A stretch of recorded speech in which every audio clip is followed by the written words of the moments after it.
Okay, hi everyone. Today we're having a look at factorizing into single brackets. So something that you've hopefully learnt already is that if you see an expression like this, so 3 bracket a plus 2, and you're asked to expand that bracket, essentially what we're doing is writing an equivalent expression but with the brackets removed. And we do that by multiplying that leading term through the whole bracket. It's called the distributive law. The other thing that we need to learn, and what we're doing right now, is the process of taking an expression and putting it back into brackets. And we call this factorizing. Now, don't think that we're just going to chuck some random brackets in there. What we need to do is remove the highest common factor from the whole expression, so the highest common factor from each of the terms, and then we use that to put it outside the bracket and make the expression as compact as possible.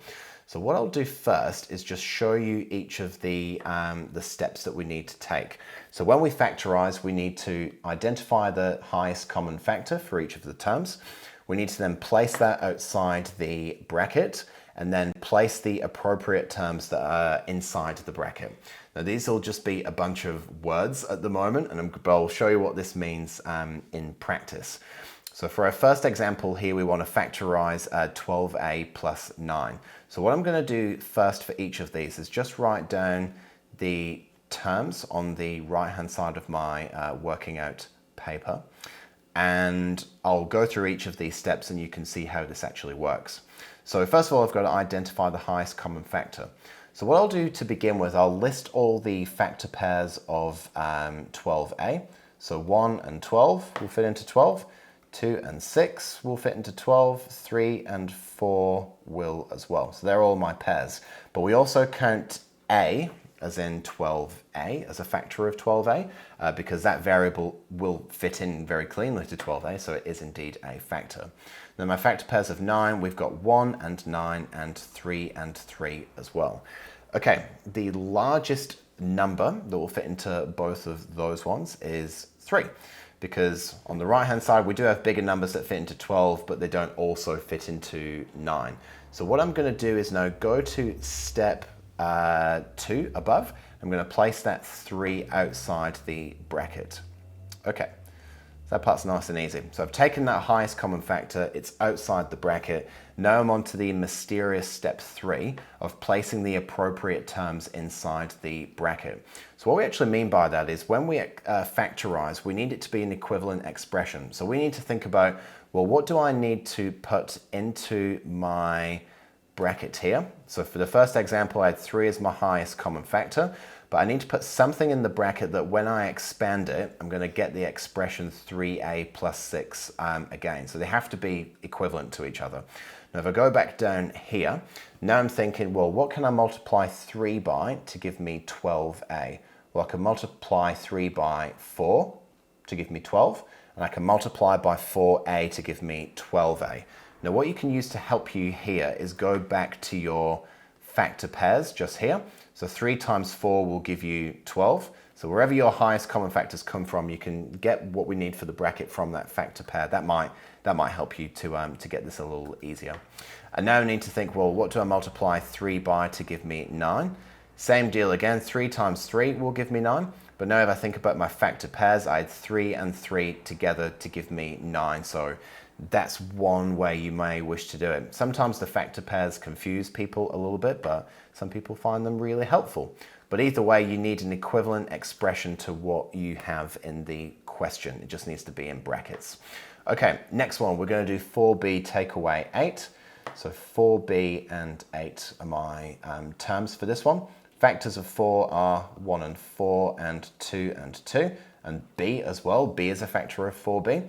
And factors of 8 are 1 and 8 and 2 and 4. So the largest number that will fit into both of these, the highest common factor is 4. So that's going outside the bracket. So equals 4. Now I think, what do I multiply 4 by to give me 4b? It's just b, because 4 times b will give me 4b. But now I need to know what I multiply 4 by to give me negative 8. So 4 multiplied by 2 will give me 8, but positive 4 multiplied by negative 2 is what's going to give me that negative 8. So I need to make sure that I'm getting my positives and negatives the right way around for this one. So in this case, 4 is on the outside, so I need a -2 on the inside to give me that -8 that I'm looking for. Okay, next one, 6a plus 9ab, getting a little bit harder. Hopefully my mouse will work and I can do some deleting. Okay, so first I'll list the factors of 6a. So I've got 1 and 6, I've got 2 and 3, and a is a factor of 6a as well. And then for 9ab, excuse me, we've got 1 and 9, 3 and 3, as well as a and b as well. So this is where things get a little bit spicy for this one, because the highest common factor for 6a and 9ab is 3, but also the a as well, because a is going to fit cleanly into both of those terms. So what I want to do now is put 3a on the outside of the bracket, and now think, well, what do I need to multiply 3a by to give me 6a? The a is already there, I just need to multiply the 3 by 2. So it's just 2 that goes on the inside there.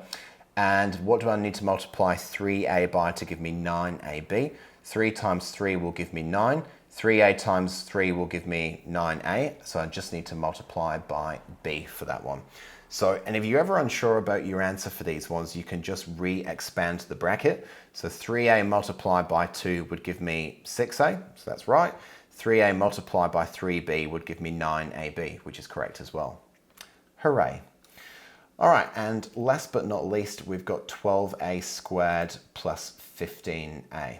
Okay, so we've got, let's move that down a little bit. Look at all that blank space. Now we've got 12a squared and 15a as our terms. Factors of 12a squared, so we've got 1 and 12, 2 and 6, 3 and 4 as our factor pairs.